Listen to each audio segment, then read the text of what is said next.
What's good, YouTube? It's your boy, Blue Blood Sports TV, back at y'all with another one. So, undefeated, newly crowned three-belt unified welterweight world champion superstar boxer who is widely considered by many to be top three best pound-for-pound fighters in the world, and Errol the True Spence Jr., who is now 28 wins, no losses, no draw, 22 big wins by way of knockout. He is 32 years of age, 5'9.5" with a 72-inch arm reach. With that said, he's coming off of a dominating performance over former WBA, World Boxing Association, welterweight world champion, Cuban star boxer, Yordenis Ugas, in which he stopped Yordenis Ugas in the 10th round, breaking his right orbital bone. With that said, that set up the table for the biggest fight in the sport of boxing between himself and his biggest rival, an undefeated three-division world champion, former junior welterweight undisputed world champion, currently the reigning WBO World Boxing Organization welterweight world champion, who is widely considered by many to be the #1 best pound-for-pound fighter in the world, in Terence Crawford. Terence Crawford is 38 wins, no loss and no draw, 29 big wins by way of knockout. He is 34 years of age, 5'8" with a 74-inch arm reach. With that said, most recently this week, you had Terence Crawford's trainer, mentor, and manager, Brian Bomac McIntyre, weigh in on the fight, in which he initially tweeted out after Errol Spence stopped Yordenis Ugas that Terence Crawford is going to walk right through Errol Spence Jr., okay? Then he did an interview in which Bomac, he stated in the interview that Errol Spence is a one-dimensional fighter, okay? He has no special effects. He makes no adjustments, and he hasn't gotten better over the years. So he says he does the same thing over and over and over again, and watch how Terence Crawford dominates Errol Spence, is what Bomac had to say.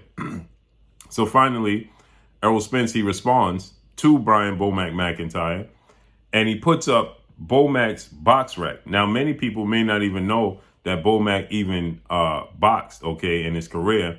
So Errol Spence puts up Bomac's box rec, in which Bomac finished his boxing career with 7 wins, 14 losses, no draws, 2 wins by way of knockout. 9 times in his career he was knocked out. Okay, orthodox fighter. He fought from 1994 to 2007, so he fought for 13 years. Okay, he made his debut March 30th of 1994, and he finished his last 5 fights being knocked out in his last 5 fights. Okay, so against Brian Scott back in July of 2005, he was knocked out in the 2nd round. Against Joe Stoffel in November 2005, he was knocked out in the 2nd round of that fight. In February of 2006, he was knocked out in the 3rd round against Chauncey Welliver. And then in May of 2006, he was knocked out in the 2nd round by Joe Stoffel again in a rematch. And then in January of 2007, he was knocked out in the 3rd round of his fight, okay, against Byron Poley, okay?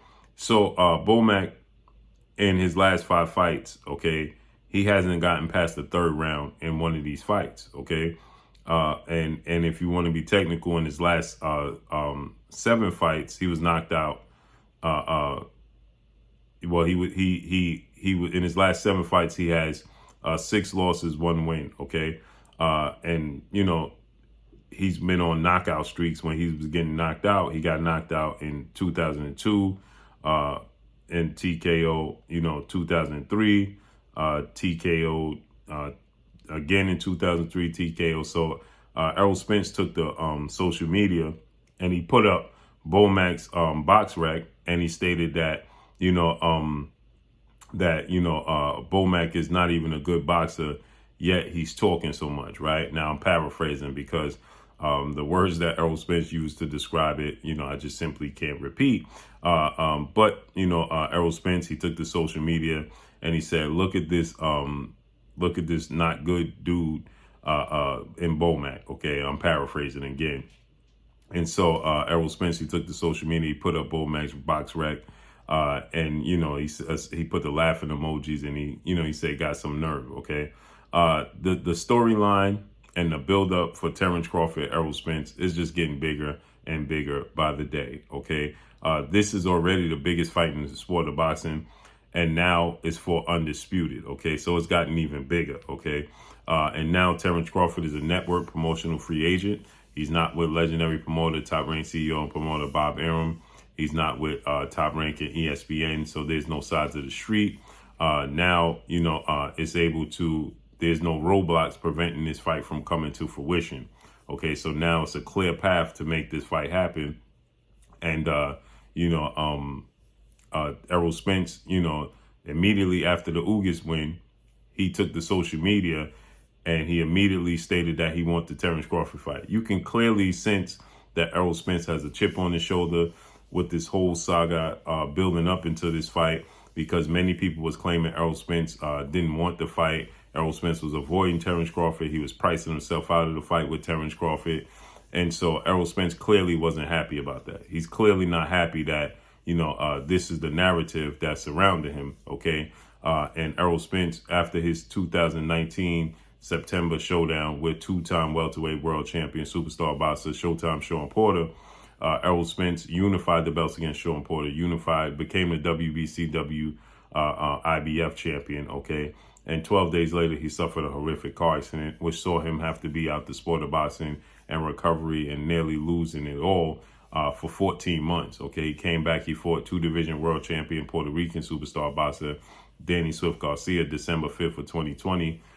Then the global pandemic hit, and then Errol Spence was supposed to face off against legendary 8th Division world champion, iconic Filipino superstar boxer Manny "Pac-Man" Pacquiao, but he suffered a broken or detached retina, which saw him have to be removed from that fight. So he made his ring return April 16th against Yordenis Ugas, and you can tell there was definitely a chip on his shoulder. He definitely feels overlooked. He definitely feels like people are dismissing him. People have now gotten to the point where they don't feel like he was ever going to be the same fighter. And so he wants to prove himself, okay? And you can tell that this situation with Terence Crawford, it was 60-40 split. Errol Spence was pricing himself out, okay? Errol Spence took to social media with his significant other, in which they were talking about other things, just regular everyday life. And the fans obviously immediately started bombarding him with the Terence Crawford questions. So he stated, if y'all keep pushing me, it's going to be 70-30. And if you keep pushing me, it'll be 80-20. The split, obviously he was joking, but fans took it and ran with it. Terence Crawford has started to say, this fight was in my rearview mirror. He's not worrying about the Errol Spence fight. If it did happen, it'd be 50-50. Errol Spence was saying 60-40 in my favor because I'm the bigger draw, the bigger star. But it started to look like, people started pushing the narrative. Errol Spence was avoiding Terence Crawford, including Terence Crawford's team that was saying Errol Spence was avoiding him. And Bo Mack at one point in time said Errol Spence is living paycheck to paycheck. So there's a lot that's going on here. And clearly now, since the path has cleared and the road to fight each other has cleared, Errol Spence is aggressively pursuing Terence Crawford fight, okay? Terence Crawford is not so verbal. Terence Crawford, he had a clip where he went on social media after he got a 10th round stoppage victory. He did something that's never been done. He stopped Sean Porter in the 10th round of their fight, in which that's never been done. Sean Porter was down. He was knocked down by Adrian Broner. He was knocked down by Errol Spence in the 10th round, but he's never been stopped. So he dropped Sean Porter twice in November 20th showdown. He dropped him twice. Then he, his father, trainer, manager, Kenny Porter, saw enough, waved the white towel, and history is made for him because that's never happened with Sean Porter. And Sean Porter immediately retired. Okay. And then Terence Crawford, he did a clip where he was on vacation in the ocean, yelling, he's looking for the big fish. Where's the big fish at? Okay. He big fish hunting. If you don't know Errol Spence, he refers to himself as the big fish. Okay. The creme de la creme. The true strap season. That's his motto, okay? So Terence Crawford was in the ocean saying he was looking for the big fish, looking for Errol Spence Jr. So immediately Errol Spence, he beats Yordenis Ugas, takes to social media. He got he has a big fish dressed as the Grim Reaper, knocking on everybody's door that had a belt. He had the first door was Kell Brook with the IBF strap. He had the belt hanging on the door. Second door was Sean Porter. He had the WBC belt hanging on the door. Third belt door was Yadena Sugas with the WBA. And the fourth door, it was closed. It said Terence Crawford on it, and he was knocking at the door, okay? So then he took, so this is a reoccurring thing. Errol Spence is not letting up. He's aggressively pursuing this fight. It's already massive, and so I can't wait to see how it unfolds. But Errol Spence, he takes to social media and puts up Brian Bomac McIntyre's box rack and says, "Look at this dude. He's horrible." So let's see how this unfolds and moves forward. But that's all I got for y'all. Make sure you hit the like button. Drop a comment in the comment section. Let me know what y'all think. Y'all already know what it is. It's your boy Blue Blood Sports TV. Hate, like, comment, and subscribe. You haven't subscribed, hit the subscribe button, hit the like button, hit the bell icon to get all the new notifications. Follow me on Instagram at Blue Blood Sports TV, all in one word. Y'all already know what it is. Shout out to the entire LDBC. Shout out to New Media. Shout out to Black Media Raw. Make sure you like and share these videos. That's all I got for y'all. Peace.